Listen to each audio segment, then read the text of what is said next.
I think the fundamental problem with Gnosticism is that it becomes it's very easy for it to become a doctrine that's contemptuous of the body and contemptuous of the material world. A great deal of the Gnostic tradition literally believes that the material world is created by an evil demiurge. Right, exactly. Right? Well, exactly. And Jesus comes to save us from that. The insistence on the bodily resurrection is a medication against that. And it's an effective one. I would really love to ask about Genesis. This might be a bit of a tangent, and tell me if it's uninteresting to you, but there's one Gnostic text called the Testimony of Truth that was discovered in the Nag Hammadi library.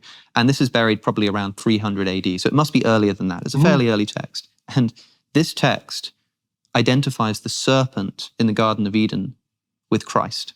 And this is fascinating to me because when I read as a leader to illumination. Yes, yeah, exactly. Now, when I read tradition that makes the serpent a higher god than the original God because he's the agent that calls to conscience. Yeah. Now, of course, the serpent. Yes. Now, the serpent is never identified as Satan or the devil, except by Christian tradition. It's just the serpent. Now, there's so much interesting about this. When I first read the Genesis, when I read, even the classic Christians often regarded the fall as the, what would you say, fateful but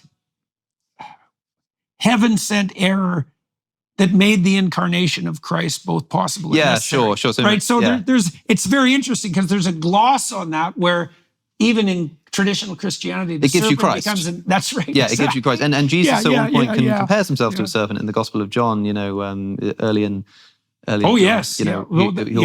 He'll raise himself up, lifted up. like Moses lifts up the serpent. Insanely profound. See, that's one of the passages, actually. Sorry, I don't want to derail you from your tangent, but